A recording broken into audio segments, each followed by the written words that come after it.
Will you state your first and last name for the court, please? Linda Littlejohn. And will you spell your first and last name?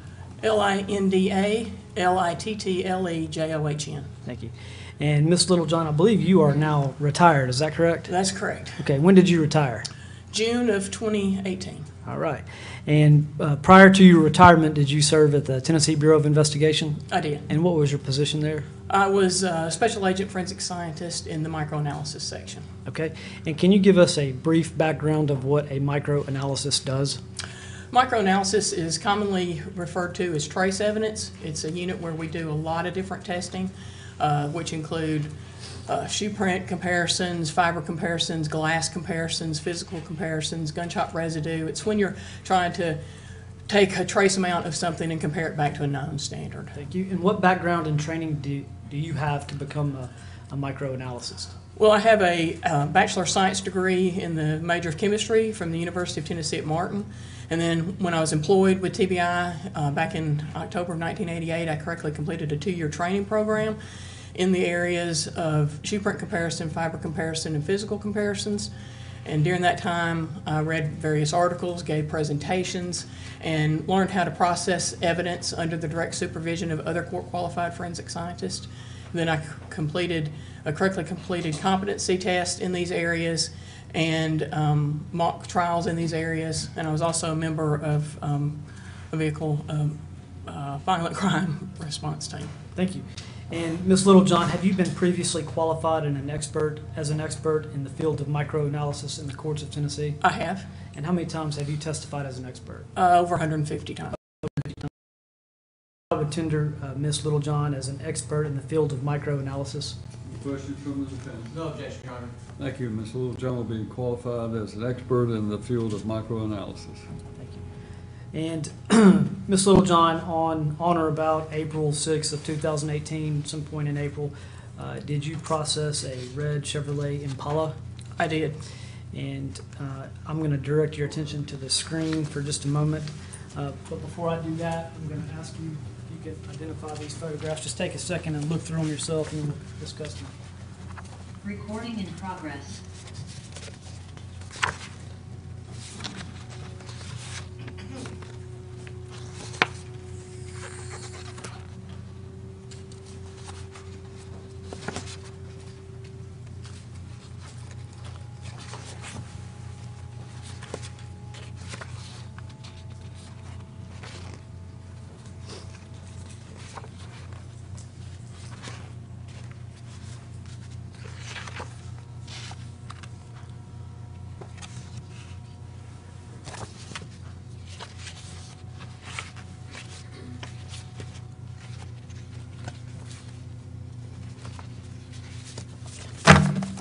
These appear to be pictures that were taken of the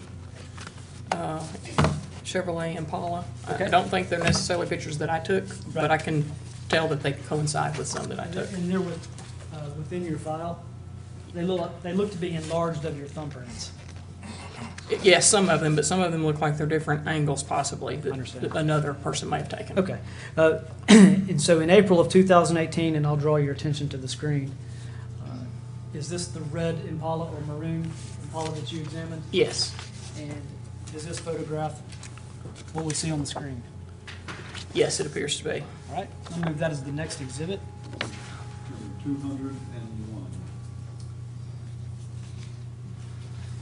And this next photo, can you identify that?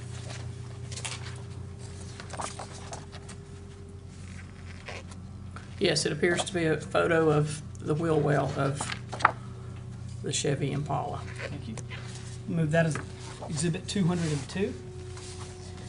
So, Ms. Littlejohn, tell us what you do in microanalysis when you first receive a vehicle such as this. I mean, what's your process? We've seen 2 photos. Tell us what you're trying to do with these photographs. Well, the first thing to do is you photograph what the vehicle, or what anything looks like. So in this case, it's a vehicle. So you take photographs outside overall, inside overall, inside the trunk, inside the back of the seat, or that kind of stuff, just to kind of show what is in the vehicle and what condition the vehicle was in. Okay. And when you find contents within the vehicle, whether it be in the floorboard or the trunk, What do you do with that stuff? Well, in this case, I did not collect anything. Okay. I was asked to process the trunk for trace evidence.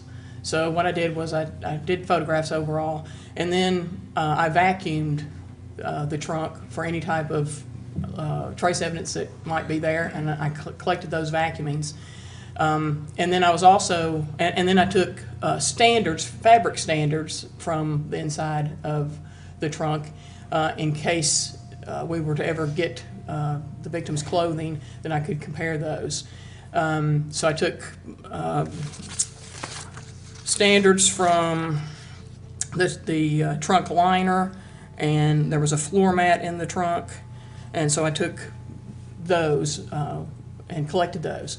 And then I was also asked to collect dirt samples from the wheel well in case maybe for future testing, if a body had been found, then we would take a sample from that area, and then that would have been forwarded to the FBI. Okay. So, broadly speaking, you're looking to collect fibers? Hair, fibers, and in this case, dirt samples. Hair, fibers, and dirt samples. Mm-hmm. And in this case, did you collect any of those things?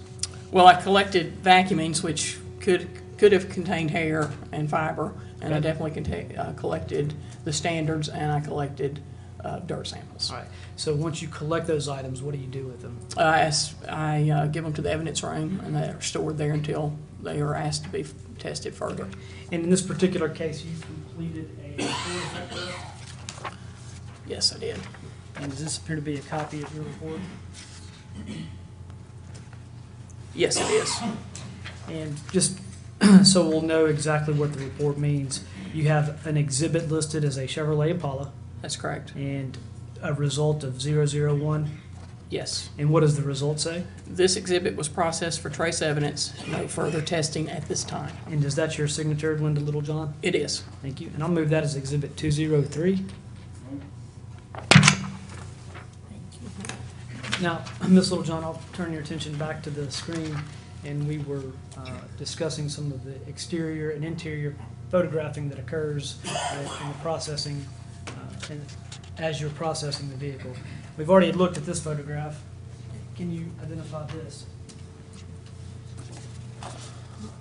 Yes, it's the view of the driver's side interior of the vehicle. Okay. Move that as the next exhibit. Can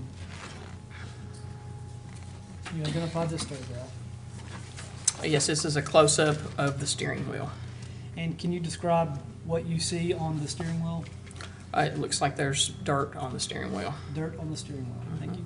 Move that as exhibit 205.